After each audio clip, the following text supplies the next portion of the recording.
listener production. Hi, Chris Berry with you. Welcome to this special bonus episode of The Briefing.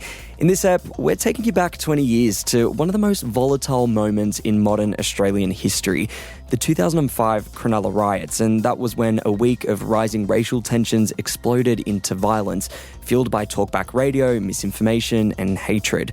And when the chaos spread, intelligence warned of a possible attack on a mosque in Sydney, in Lakemba specifically. Caught in the middle was a young police officer, Danny Mikati, who was suddenly facing an angry crowd with no backup. It was a moment where years of community trust became the only thing standing between him and tragedy. Danny sat down with Listeners Crime Insiders host Brent Sanders to share his extraordinary life or death experience. Here's that chat for you now.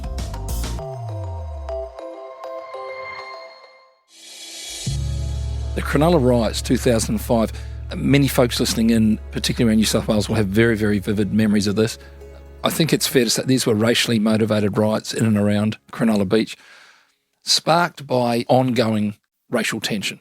And the spark, I think, that ignited this, from my research, was a relatively minor incident, 4th of December, between two off-duty lifeguards and four young Lebanese males on the beach. And there was a little bit of a scuffle, but as often happens, right-wing media grabbed hold of this, took it by the horns, the likes of Alan Jones and others, stoked a lot of anti-Middle Eastern sentiment, and within a week, we have 5,000 folks gathered down at North Cronulla Beach, and everything blows up. I can still see clearly the shots of the mob, these sort of spittle coming out of their mouth and all the aggression toward anybody who looked remotely Middle Eastern or whatever, Indian, Pakistan, whatever. It was just horrendous.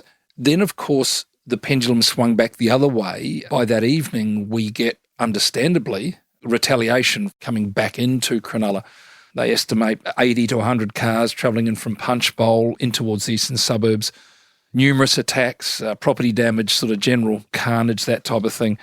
Danny, you got involved after that initial flare-up, when intelligence was suggesting some of the gangs down around Maroubra, some white supremacist groups, were planning an attack on Lakemba Mosque. Correct. Lakemba was an area that you were very much a community police officer. You were, I think, the community son, if I could. I think that was your label. Yeah. Can you talk us through that period and your involvement there, Danny? Lakemba Mosque itself was probably the preeminent community mosque for the Islamic faith. It signifies a huge sort of place for the Lebanese community of Islamic faith. And every year when there's two, say like Ramadan and the other Eid, that there's functions and celebrations there. So every year I would go down and I'd be the police officer that would be dealing with, the celebrations, that kind of stuff, help with crowds, help with different things.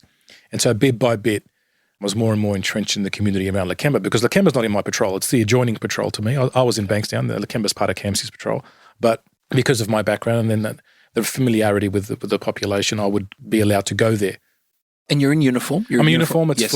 it's a full 12-hour shift, Yes. One of the better shifts. Because it was warm and fuzzy stuff. It was rapport building. It was community engagement. It wasn't anything else other than kind of law enforcement.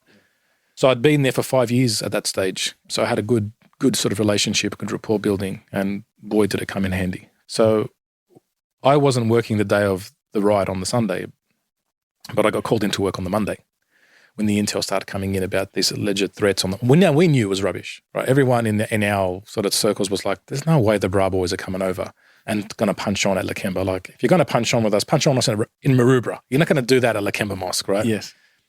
The problem is, this rhetoric, it just spread like wildfire. And this is one of those things about incite riot sort of legislation was really sort of getting looked at now after this. I remember I was part of that round table.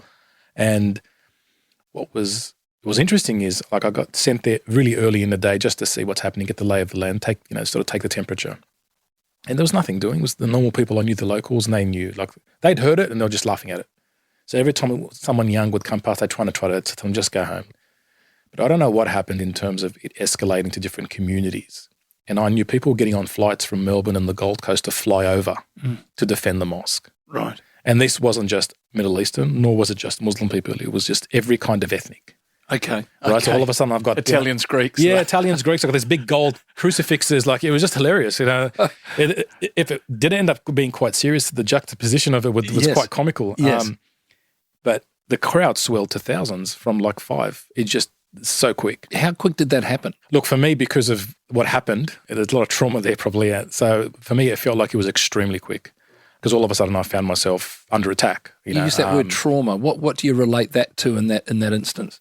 So what happened was, when the crowds were quite large, there was no one for them to fight with, because no one came. There was, at that stage, maybe 4 of us, police on duty, and where would you have that 4 against thousands? That's how good the crowd was, right? It was fine because there was just nothing doing. Who are they going to fight with? Yeah. And then I saw the crowd shift their attention to someone. As everyone just sort of looked to this one point. And as I looked, I saw this freelance photographer. He came out with a video camera. And he was just aiming at the mosque, taking footage. I don't know why. I think it was just the temperature of the day. They just made a beeline for him. Okay. And so I ran ahead of the crowd towards him going, just go. And then this idiot wants to, no, I have freedom of the press and give me a badge. And I'm like, get in the car and tell your kids I saved your life. Get the hell out of here. Complain all you like. Anyway, I'll get rid of him. I'm pretty happy with myself. I'll turn around and the crowd's not impressed. So they run for me. Okay. And they're like, get the cop. Yeah. And I was like, what am I going to do? Shoot the crowd? Yeah. And I just remember saying a little prayer going, this is how it ends.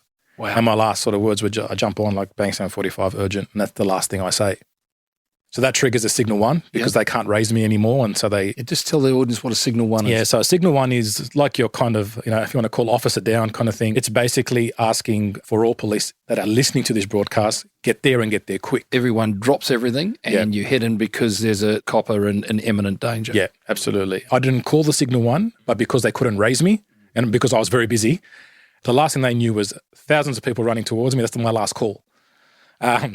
So it was. You can laugh about it now, mate. It was crazy because so then I'm looking around and I'm just like kind of bracing for impact. Like I was not going to use my firearm, and then just as the crowd ran, it looked like they hit something and just stopped, and I could see like the impact, like a wave crashing, and it was people from the local community had formed a human chain around me. It was just so surreal. They were copping punches to the back of their head. They were copping shopping trolleys. They were just copping it for me. I was like, unbelievable.